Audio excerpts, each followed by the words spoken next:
In an unusual and highly questionable scene, what appears to be a completely staged far-right mob was caught gathering outside a British mosque, seemingly for the purpose of producing a propaganda film. This setup raises serious concerns about media manipulation and political agendas, as the individuals involved looked more like hired extras than genuine protesters. But here's the real irony. During the Enough is Enough protests, it wasn't British patriots who were seen wielding bats and machetes, it was the Muslim Defense League. Yet, mainstream narratives continue to push the idea that so-called far-right extremism is the biggest threat, conveniently ignoring documented instances of violence from the other side. It almost feels as if history is being rewritten before our very eyes. Why is there such a pressing need to manufacture a specific narrative? Who is behind this staged event, and what message are they trying to push? In today's video, we will examine the footage while also discussing a controversial move by the Labour Party that could have serious consequences for Britain. So stay with us until the end, and don't forget to like and subscribe to the channel. Now, take a look at this.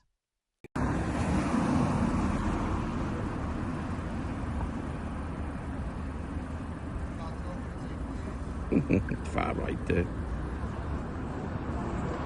At the mosque.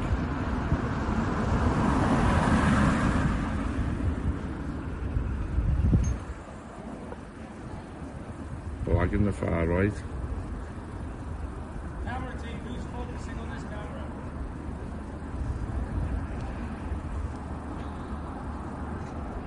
Making no shit up.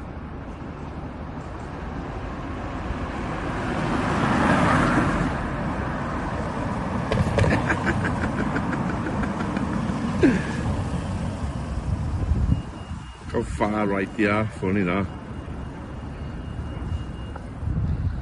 This guy here, he's a Muslim. This guy in the belly, another Muslim. Blagging to be far right. Let me know your thoughts on this. In other news, Angela Rayner has just made a decision that could come back to haunt her, and fast. In a move that has already sparked outrage, the Deputy Prime Minister has rushed forward with a major policy shift that could have huge consequences for Labour and the country as a whole. But rather than strengthening her position, this latest move is already being seen as a desperate attempt to push through a deeply controversial plan. With pressure mounting both inside and outside her party, Rayner's actions on Tuesday have raised serious concerns about who will really be affected and who stands to lose the most. Critics warn that this could backfire spectacularly, with backlash brewing from an unexpected group Labour simply cannot afford to alienate. Deputy Prime Minister Angela Rayner has reignited Labour's rural land grab, pushing forward legislation that could force farmers to sell their land at prices far below its full potential value. Under the new Planning and Infrastructure Bill, local councils will gain expanded powers to seize farmland through compulsory purchase orders, not at the premium rate of developed land, but at its existing agricultural value. Rayner has defended the bill, arguing that it will remove barriers to development and allow the government to fast-track the construction of homes, schools, hospitals, and other key infrastructure. In a statement, she said, "The Planning and Infrastructure Bill will unleash seismic reforms to help builders get shovels in the ground quicker to build more homes and the vital infrastructure we need to improve transport links and make Britain a clean energy superpower to protect bill payers." However, while the government presents this as a necessary step to solve Britain's housing crisis, farmers and rural communities are sounding the alarm. Many see this as an unfair attack on landowners, especially at a time when they are already struggling with economic pressures and awaiting crucial inheritance tax changes set to take effect in April 2026. Gavin Lane, Deputy Vice President of the Country Land and Business Association, acknowledged the need for more affordable housing, but argued that targeting landowners in this way is not the right approach. "We urgently need more affordable housing, but pushing landowners into selling land isn't the answer."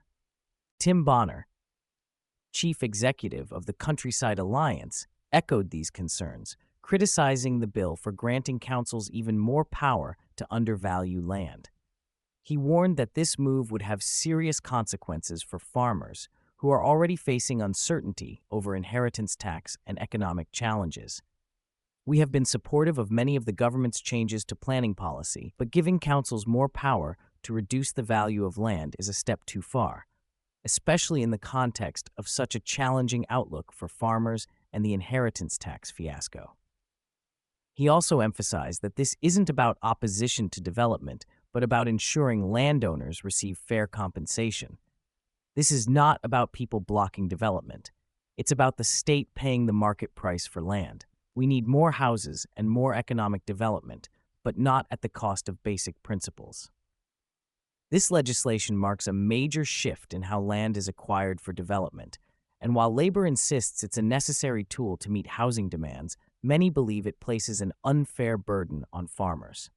With compulsory purchases at lower prices, landowners who have held on to their property for generations may find themselves forced to sell at rates that fail to reflect its real potential. As the debate continues, the big question remains: should local authorities have the power to seize land at its current value, or should landowners be compensated fairly based on its future worth? One thing is certain: this battle over Britain's countryside is far from over. What are your thoughts on today's discussion? Let me know in the comments below, and don't forget to like this video and subscribe for more British content.